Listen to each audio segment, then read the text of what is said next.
Aku pinang putri kalian untuk sahabatku Julaibib. Karena Julaibib yang tidak diketahui nasabnya, jelek, pendek, hitam fisiknya, serta tidak berharta dan juga tidak berpangkat. Apakah kalian hendak menolak permintaan Rasulullah? Demi Allah, kirimkan aku padanya, kata si wanita. Belum sempat Julaibib dinikahkan dengan gadis itu, ia telah gugur di jalan Allah dalam sebuah pertempuran. Di dunia memang belum sempat memperistri wanita soleha, tetapi kehadirannya sudah dinanti oleh bidadari surga. Bismillahirrahmanirrahim. Dialah Julaibib, salah seorang sahabat Nabi Muhammad SAW yang berasal dari Madinah. Lahir ke dunia tanpa mengetahui siapa ayah dan ibunya. Demikian dengan orang-orang di sana. Semuanya juga tidak peduli dengan nasab Julaibib, suku apa, keturunan siapa. Orang-orang tidak peduli karena tidak ada keuntungan bagi mereka mengetahui silsilah keluarga Julaibib.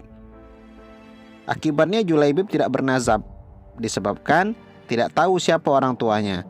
Celakanya bagi penduduk Yasrib, tidak bernasab dan tidak bersuku adalah simbol cacat serta aib di tengah-tengah masyarakat. Namun demikian, Rasulullah SAW sangat menyayangi Julaibib. Apa istimewanya sahabat satu ini?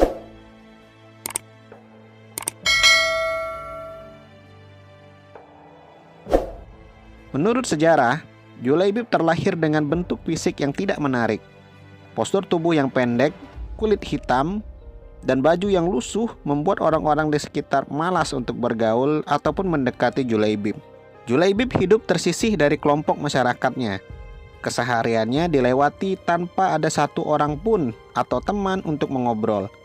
Selain bentuk fisiknya yang tidak menarik, terkesan jelek, diikuti pula dengan keadaan ekonomi yang fakir. Pakaiannya lusuh, kaki tak beralas, tidak ada rumah untuk berteduh. Bila malam tiba, Julaibib numpang tidur di depan toko-toko yang tutup berbantalkan tangan saja. Tak jarang Julaibib diusir lalu ia tidur di tanah. Untuk minum juga, dia hanya menciduk dengan telapak tangan air di kolam umum. Bahkan saking orang-orang tidak mau mendekatinya, seorang pemimpin Bani Aslam, Abu Barzah, sempat berseru tentang Julaibib. Jangan pernah biarkan Julaibib masuk di tengah-tengah kalian. Demi Allah, jika ia berani berbaur dengan kalian, aku akan melakukan hal yang mengerikan kepadanya. Demikianlah kehidupan sahabat Nabi satu ini. Namun, jika Allah Subhanahu wa Ta'ala berkehendak menurunkan rahmatnya, tidak ada satupun makhluk yang bisa menghalangi. Julaibib mendapat hidayah Allah Subhanahu wa Ta'ala. Dia selalu datang paling awal ke masjid saat azan berkumandang dan selalu sholat di saf paling depan. Tidak hanya itu, Julaibib juga selalu ikut jihad. Setiap kali Islam berjihad, dia selalu berada di barisan paling depan saat perang. Meski semua orang tetap memperlakukan seolah-olah dia tidak ada, tetapi tidak bagi Rasulullah SAW. Suatu ketika Rasulullah SAW menemui Julaibib, karena ternyata Rasul memperhatikan Julaibib yang selalu aktif ke masjid dan berjihad di jalan Allah Subhanahu wa Ta'ala. Rasul bertanya, "Kenapa kamu tidak menikah?"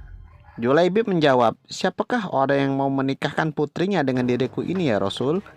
Hingga suatu hari, ada seorang laki-laki dari Ansor datang menawarkan putrinya kepada Rasulullah SAW agar beliau mau menikahinya. Beberapa hari kemudian, Rasul membawa Julaibib ke rumah laki-laki Ansor tersebut. "Aku ingin menikahkan putri kalian," kata Nabi. Sahabat Ansor mengira jika putrinya akan dinikahkan dengan Rasulullah SAW, tentu itu sangat membanggakan serta keluarganya menjadi gembira. Namun setelah itu Rasulullah berkata, "Pinangan ini bukan untukku." "Kalau begitu, pinangan ini untuk siapa wahai Rasulullah?" tanya mereka. "Aku pinang putri kalian untuk sahabatku Julaibib." Ketika mendengar nama Julaibib, sahabat Ansor itu kaget bukan main. Lalu ia meminta waktu kepada Nabi untuk memusyawarahkan dulu perihal pinangan ini kepada keluarganya. "Ya Rasul, saya harus meminta pertimbangan istri saya dulu tentang hal ini." Terjadi percekcokan antara ayah dan ibu sang wanita yang direncanakan dipinang dengan Julaibib. Karena Julaibib yang tidak diketahui nasabnya, jelek, pendek, hitam fisiknya, serta tidak berharta dan juga tidak berpangkat. Perdebatan itu rupanya didengar oleh sang wanita. Kemudian, Ia diceritakan oleh orang tuanya terkait pinangan Julaibib atas tawaran Rasulullah Shallallahu Alaihi Wasallam. Apakah kalian hendak menolak permintaan Rasulullah? Demi Allah, kirimkan aku padanya, kata si wanita. Kemudian ia membaca Al-Quran surat Al-Ahzab ayat 36. Bismillahirrahmanirrahim. Wa ma kana limu'minan wa la mu'minatin Iza qadallahu sulahu amra ayyakuna lahumul khiyaratu min amrihim wa may ya'sillaha wa rasulahu faqad dhalla dhalalan mubina. Dan tidaklah pantas bagi laki-laki yang mukmin dan perempuan yang mukmin apabila Allah dan Rasulnya telah menetapkan suatu ketetapan, akan ada pilihan yang lain bagi mereka tentang urusan mereka. Dan barang siapa mendurhakai Allah dan Rasulnya, maka sungguh dia telah tersesat dengan kesesatan yang nyata. Gadis itu menemui Rasulullah SAW, lalu ia menyatakan setuju untuk dipinang oleh Julaibib. Masya Allah, sungguh wanita ini tidak melihat bentuk fisik calon suaminya, tetapi ia mengikuti ajaran Rasulnya. Rasulullah SAW kemudian berdoa untuk gadis itu. Allahumma subba alaihima khaira sabba wa la taj'al aisahuma kaddan kadda. Ya Allah, limpahkanlah kebaikan atasnya dalam limpahan yang penuh berkah. Jangan kau jadikan hidupnya payah dan bermasalah. Namun, belum sempat Julaibib dinikahkan dengan gadis itu, ia telah gugur di jalan Allah dalam sebuah pertempuran. Sebab saat itu Rasulullah SAW memerintahkan kaum muslimin untuk berjihad di jalan Allah. Rupanya Julaibib sudah merindukan syahid di medan perang. Di dunia memang belum sempat memperistri wanita soleha, tetapi kehadirannya sudah dinanti oleh bidadari surga. Sementara gadis yang ditinggalkan oleh calon suaminya menjadi orang kaya di kalangan kaum Ansor. Tentu saja hal ini tidak terlepas dari doa Nabi yang pernah diucapkan untuk gadis itu. Sahabat seiman, betapa susah kehidupan Julaibib, selalu dikucilkan dari masyarakat, lahir tanpa mengetahui kedua orang tuanya. Namun, dia tetap giat beribadah kepada Allah sehingga bidadari surga telah lama menanti pemuda soleh sepertinya.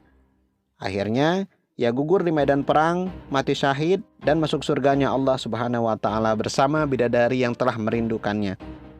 Semoga kisah ini dapat menambah keimanan kita kepada Allah Subhanahu wa Ta'ala. Wallahu a'lam bishawab.